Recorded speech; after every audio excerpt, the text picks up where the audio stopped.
terme même de révolution numérique est paradoxal parce que le langage numérique n'a rien de révolutionnaire. C'est un des plus vieux langages du monde. On retrouve, y compris chez les Chinois, on retrouve dans le yin et le yang.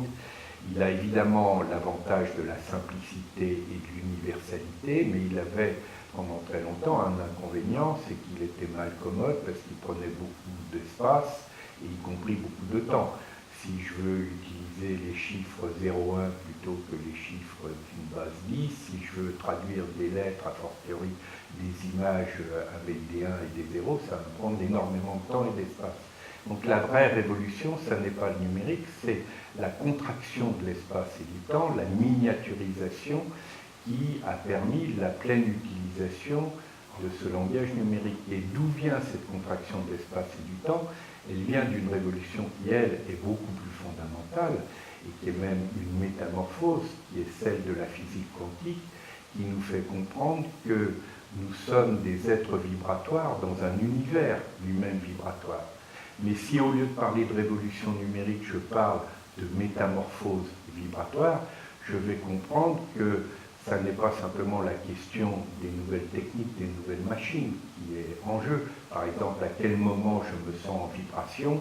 Je me sens autant, même davantage en vibration dans le rapport à la beauté, dans le rapport à l'amour, que quand je suis dans l'usage d'un smartphone.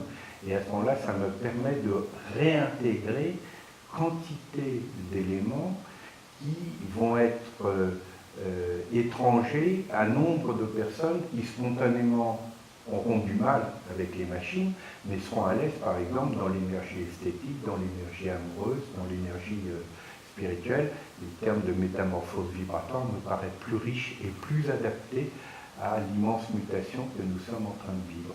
Quand on regarde les grandes fractures auxquelles le monde contemporain est confronté, la fracture écologique, la fracture sociale, la fracture née de la démesure de l'économie financière, on se rend compte qu'il y a un couple qui est au cœur de ces fractures, qui est le couple démesure, que les Grecs appelaient l'hubris, et derrière la démesure, il y a du mal-être, du mal de vivre, de la maltraitance, quelque chose qu'on sait bien sur le plan personnel. Une personne qui est alcoolique, boulimique, toxicomane, nous savons bien que c'est un indicateur de mal-être. On peut maintenant démontrer que ce couple des mesures mal-être, il est vrai aussi sur le plan sociétal. Par exemple, le rapport des Nations Unies pour le développement avait mis en évidence que les dépenses annuelles de drogue et de toxicomanie, donc là on est vraiment dans une économie mondiale du mal-être, représente 10 fois les sommes qui permettraient d'éradiquer la faim, de permettre l'accès à l'eau potable, aux soins de base, à un logement décent, etc.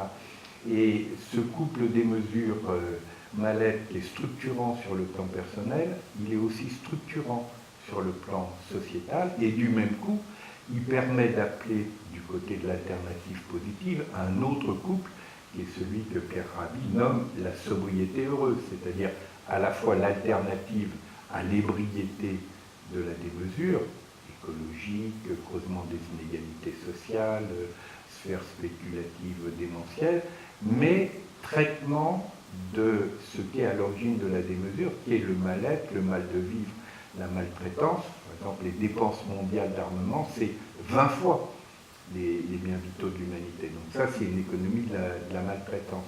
Quand on a compris ça, on voit bien que travailler sur le couple sobriété heureuse, mais en insistant sur le second terme, qui est la question du bien vivre, du point de vivre, comme disent nos amis latino-américains, devient un enjeu tout à fait décisif et passionnant.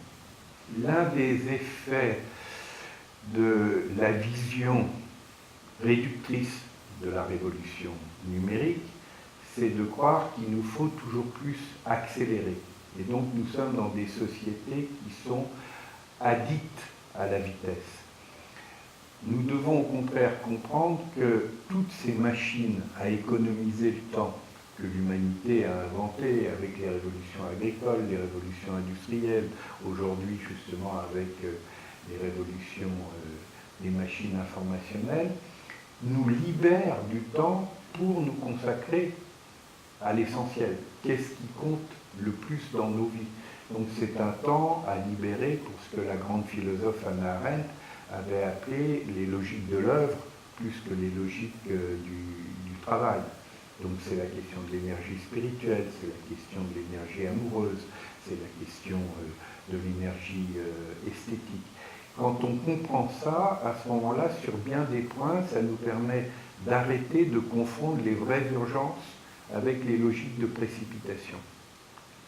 Et sur la plupart des terrains, de comprendre qu'il nous faut au contraire ralentir, faire des pauses pour être capable de nous reposer ces questions de l'essentiel et à ce moment-là de réinvestir ce temps de vie libéré quand on a des activités pénibles, des activités inintéressantes, etc.